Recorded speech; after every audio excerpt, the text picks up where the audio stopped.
ಏನು ಕುಣಿಗಲ್ಲು ಮತ್ತು ಮಾಗಡಿಯ ಭಾಗಕ್ಕೆ ನೀರು ಹರಿಸಲಿಕ್ಕೆ ಅಂತ ಹೇಳಿ ಅವೈಜ್ಞಾನಿಕವಾಗಿ ಲಿಂಕ್ ಕ್ಯಾನಲ್ ಕಾಮಗಾರಿ ಯೋಜನೆಯನ್ನ ಪ್ರಾರಂಭ ಮಾಡಲಿಕ್ಕೆ ಸರ್ಕಾರ ಹೊರಟಿದೆ. ಅದು ಅವೈಜ್ಞಾನಿಕ.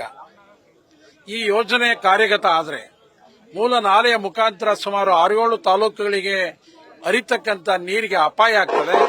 ಆ ಭಾಗದ ರೈತರು ನೀರಿನಿಂದ ವಂಚಿತರಾಗ್ತಾರೆ.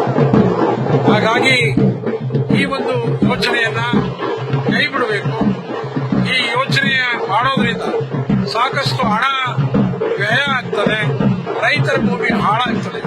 ಈಗಾಗಲೇ ಮೂಲ ನಾಲೆಯ ಮುಖಾಂತರವೇ ನೀರು ಹರಿಸಲಿಕ್ಕೆ ಅವಕಾಶ ಇರೋದ್ರಿಂದ ಈ ಯೋಜನೆ ಅಗತ್ಯ ಇಲ್ಲ. ಹಾಗಾಗಿ ಮೂಲ ನಾಲೆಯ ಮುಖಾಂತರ ಏನು ನೀರಿನ ಹಂಚಿಕೆ ಆಗಿದೆ, 25.3 ಟಿಎಂಸಿಯ ನೀರು ಹಂಚಿಕೆ ಆಗಿದೆ. ಆ ನೀರನ್ನು ಪಡ್ಕೊಳ್ಳಿಕ್ಕೆ ಯಾರ ವಿರೋಧವೂ ಇಲ್ಲ. ಅನಗತ್ಯವಾಗಿ ಪ್ರಾರಂಭ ಮಾಡಿರ್ತಕ್ಕಂಥ ಈ ಯೋಜನೆಯನ್ನ ಕೈಬಿಡಬೇಕು. ಈ ನಿಟ್ಟಿನಲ್ಲಿ ಇವತ್ತು ಇಡೀ ಜಿಲ್ಲೆಯಾದ್ಯಂತ ರೈತರು ವಿರೋಧವನ್ನ ಮಾಡಿ ಜಿಲ್ಲಾ ಬಂದ್ ಅನ್ನು ಆಚರಣೆ ಮಾಡ್ತಾ ಇದ್ದಾರೆ. ಸರ್ಕಾರ ಹಠಮಾರಿತನವನ್ನ ಕೈಬಿಟ್ಟು ಜನರ ಅಭಿಪ್ರಾಯವನ್ನ ಪರಿಗಣಿಸಿ ಈ ಯೋಜನೆಯನ್ನ ಕೈಬಿಟ್ಟು ಮೂಲ ನಾಲೆಯ ಮುಖಾಂತರ ಏನು ಮಾಗಡಿ ಮತ್ತೆ ಕುಣಿಗಲ್ ಭಾಗಕ್ಕೆ ನೀರಿನ ಹಂಚಿಕೆ ಆಗಿದೆ, ಆ ನೀರನ್ನ ಪಡ್ಕೊಳ್ಳಿಕ್ಕೆ ನಮ್ಮ ಯಾರ ವಿರೋಧವಿಲ್ಲ. ಆ ನೀರನ್ನು ಅವರು ಪಡ್ಕೊಳ್ಳಿ, ಈ ಯೋಜನೆಯನ್ನ ಕೈ ಬಿಡಬೇಕು ಅಂತ ಹೇಳಿ ನಾನು ಸರ್ಕಾರವನ್ನು ಒತ್ತಾಯ ಮಾಡ್ತೇನೆ.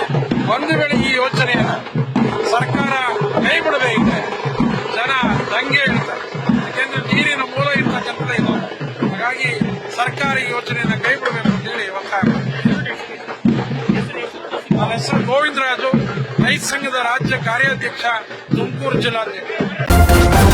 ನ್ಯೂಸ್ ಫಸ್ಟ್ ನಿರ್ಭೀತಿಯಿಂದ ನಿಮ್ಮ ಪರವಾಗಿ.